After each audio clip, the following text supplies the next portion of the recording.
Today, we're diving into the pretty incredible story of the fourth Mughal emperor, Jahangir. Now, this is a man who inherited one of the most powerful empires on Earth. And then, in a move that almost never happens, he just gave it away. This is the story of how and why he handed his entire kingdom over to his wife. All right, let's start with a bit of a puzzle. For 16 solid years, the guy officially on the throne of the mighty Mughal Empire was, on paper, one of the most powerful people on the planet. But the real power, the day-to-day decisions, that was being wielded by someone else entirely. So the big question is, who was actually in charge? And here's the answer. The person pulling the strings wasn't Emperor Jahangir. It was his wife, Empress Noor Jahan. And that's the central mystery of his reign, right? So let's get into it and figure out exactly how this unbelievable transfer of power actually happened.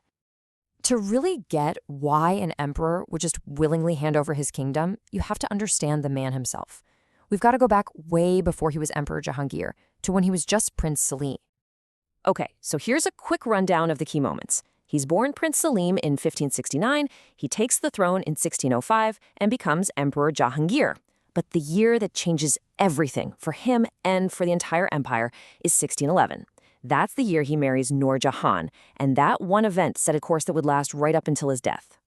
Jahangir was a fascinating guy, full of contradictions.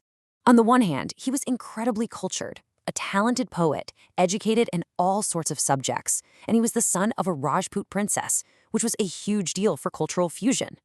But, and this is a big but, he had this profound weakness, a crippling addiction to alcohol, that would pretty much define his entire reign. All right, let's meet the woman at the heart of our story, Noor Jahan.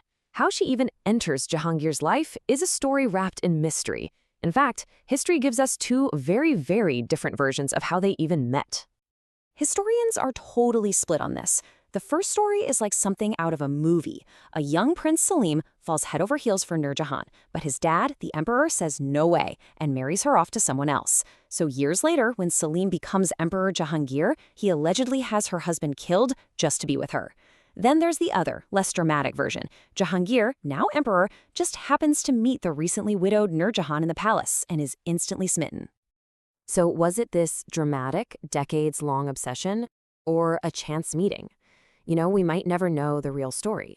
But here's what we do know, and what is absolutely undeniable. Jahangir's devotion to Noor Jahan was total. And that devotion, well, it laid the groundwork for one of the wildest power shifts in history.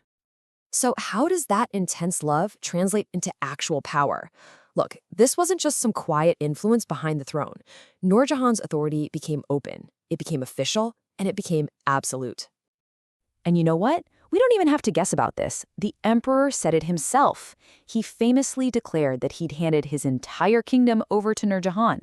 All he needed, in his own words, was a little roast and a little wine. He had basically retired from being emperor and let her take the wheel. And this wasn't just him talking. The proof of her authority was everywhere. Coins, the ultimate symbol of who's in charge, were actually minted with her name on them.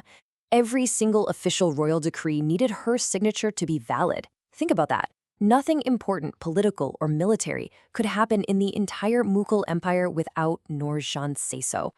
But it wasn't just about politics and signing documents. Oh no, she was also Jahangir's fiercest protector, and there is one legendary incident that proves this beyond a shadow of a doubt.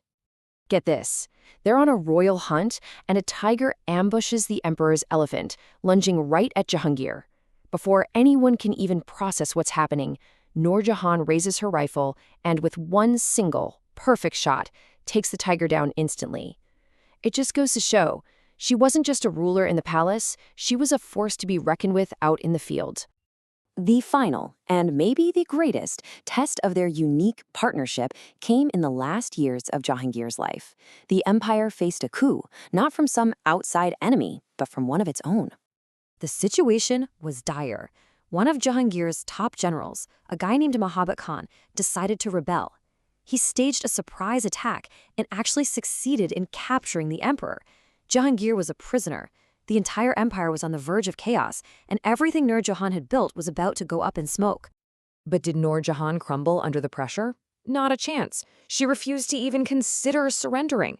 In what was an incredible display of leadership, she rallied the troops who were still loyal, she personally led a counterattack, and she completely crushed the rebellion, rescuing her husband from his own general. Now, while she saved his life, the whole ordeal took a massive toll. Jahangir died shortly after he was freed. But even with him gone, Noor Jahan's story with him, her devotion, was far from over.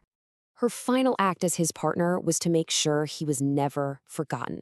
She dedicated herself to building his magnificent tomb in Lahore, personally overseeing the whole construction. And it stands today as one of the great treasures of Mughal architecture, a lasting monument to their absolutely unique and powerful story.